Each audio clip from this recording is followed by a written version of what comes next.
தமிழ்கின்ற தமிழெங்கும் வளர்க்க வேண்டும், காலத்தை வென்று தமிழ் திறக்க வேண்டும், இமயத்தை பொறுத்து புகழ் உயிர்க்க வேண்டும், இமை மூடி கிடப்பவர்கள் விழிக்க வேண்டும் என்பதற்காக மட்டுமல்லாமல் தன்னையே ஒரு மகிழ்ச்சியான நிலைக்கு கொள்ள வேண்டும். அதன் மூலமாக சுற்று வட்டாரத்தில் இருப்பவர்கள் ஐயா அவர்கள் சொன்னதை போல எப்பொழுதும் ஒரு மகிழ்ச்சி கடலிலே இந்த முகேஷ் அறக்கட்டளை இந்த முகேஷ் அறக்கட்டளைக்கு இங்கே சிறப்பாக வந்திருந்து உரையாற்றி இருக்கக்கூடிய அப்துல் கலாம் எப்படி மாணவர்களிடையே கேள்விகளை கேட்டு அவருடைய சிந்தனைகளுக்கு சிறகுகளை கட்டிவிடுவாரு. அதை போன்று ஐயா அவர்கள் மாணவர்களுக்கு மட்டுமல்ல இங்கே இருக்கக்கூடிய பெரியவர்களுக்கும் சிறகுகளை முளைக்க வைத்திருக்கின்றார். அப்படிப்பட்ட டாக்டர் சொக்கலிங்கம் ஐயா அவர்களே இங்கே சிறப்பாக வந்து உரையாற்றுவதற்கு வந்திருக்கக்கூடிய பேராசிரியர் தமிழ் ஆராய்ச்சி நிறுவனத்தினுடைய தலைவர் அவர்களும் இங்கே எதிரிலே அமர்ந்திருக்கக்கூடிய டாக்டர் ஜெயபிரகாஷ் நாராயணன் அவர்களே இந்த அறக்கட்டளையை மிக நேர்த்தியாக 6 வருடங்களாக நடத்தி கொண்டிருக்கக்கூடிய டாக்டர் ரமேஷ் அவர்களே எதிரிலே அமர்ந்திருக்கக்கூடிய பகுதி வாழ் பெருமக்களை தாய்மார்களே அத்தனை பேருக்கும் வணக்கங்களை இந்த நிகழ்ச்சிக்கு வருகின்ற காரணத்தால் அவர் பேசிய அவருடைய நியூக்ளியஸ் நடுநாயகமாக இருப்பது எது என்றால் மகிழ்ச்சி. மனிதர்கள் பிறப்பது எதற்காக, வாழ்வது எதற்காக என்றால் அந்த மகிழ்ச்சி தான் அவருடைய பேச்சுடைய மையத்திற்காக ஒவ்வொரு பேச்சும் என்ன உணர முடிந்தது. அப்படிப்பட்ட மகத்தான ஒரு மருத்துவர்கள் தான் மிகப்பெரிய மருத்துவர் என்கின்ற ஒரு தன்மையோ ஒரு இயல்போ அவரிடத்தில் இல்லாமல் மிக எளிமையாக அவரை பற்றி பேசுவதற்கு மிக கனமான ஒரு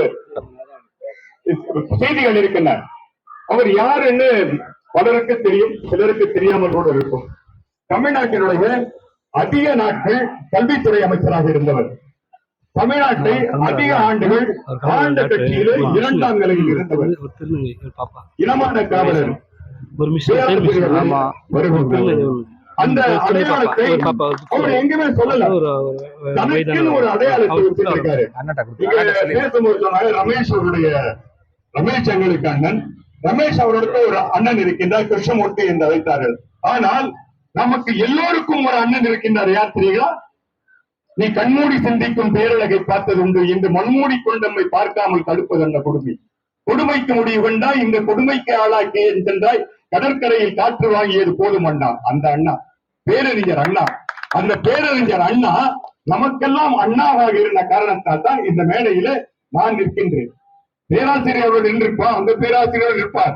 ஆனால் நான் இந்த மேடையில் இருக்கின்றேன் என்றால் அந்த பெரியாருடைய வழி, பேரறிஞர் அண்ணாவுடைய வழி, அதன் பிறகு கலைஞருடைய வழி இருந்த காரணத்தால் தான் நான் ஒரு மாமன்ற உறுப்பினராக ஆக முடிந்தது இந்த மேடையிலே என்று என்னை அழைத்திருக்கின்றார்கள். அப்படி ஒரு அண்ணன் வாழ்ந்த காரணத்தால் தான் இன்றைக்கு தமிழ் சமுதாயம் மிகப்பெரிய இலக்குகளை நோக்கி சென்று கொண்டிருக்கிறது.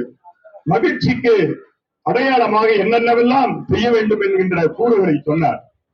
இப்படி அண்ணா அண்ணா ஒரே ஒரு அண்ணா தான், பேரறிஞர் அண்ணா. அதை போல நிறைய டாக்டர் சொக்கலிங்க இருக்காங்க. நீங்க டெலிபோன் டைரக்டரி எடுத்து பாத்தீங்கன்னாக்கா டாக்டர் சொக்கலிங்கன்ற பேர்ல ஒரு 100 பேர் இருப்பாங்க. ஃப்ரீயாக இருக்கும்னு நினைக்கிறாங்க. ஏன்னா எங்க அக்காவோட சம்பந்தி டாக்டர் சொக்கலிங்கம். அவர் அப்போலோ மருத்துவம்ல ஆர்த்தோ ஹெட்டா இருக்காரு. என்னுடைய மகளோட மருமகன் இருக்கார்ல, அவருடைய தாத்தா டாக்டர் சொக்கலிங்கம். அவர் அனஸ்தீசியா. இப்படி எத்தனையோ சொக்கலிங்கம் இருக்காங்க. ஆனா சென்னைக்கு இறங்கி இந்தியாவை ஏர்போர்ட் இறங்கி டாக்டர் சொக்கலிங்கத்தை பார்க்கணும்னா ஐயாவை தான் அடையாளம் காட்டுவாங்க. ஆகவே சொக்கலிங்கம், டாக்டர் சொக்கலிங்கம் என்கின்ற பெயருக்கு தெரியாத ஐக்கானாக இருக்கக்கூடியவர், இருதய அறுவை சிகிச்சை நிபுணராக இருக்கக்கூடிய டாக்டர் சொக்கலிங்கம் அவர்கள். அவருடைய உடலுக்கு மட்டும் அவர் மருத்துவர் கிடையாது. இங்கே அவர் பேசிய பேச்சில் இருந்து நாம் தெளிவாக தெரிந்து கொள்வது, அவர் நம்முடைய சிந்தனைக்கு, நம்முடைய அறிவுக்கு, நம்முடைய எல்லா வாழ்க்கை தத்துவங்களுக்கு அவர் ஒரு மருத்துவராக இருக்கின்றார் என்பதை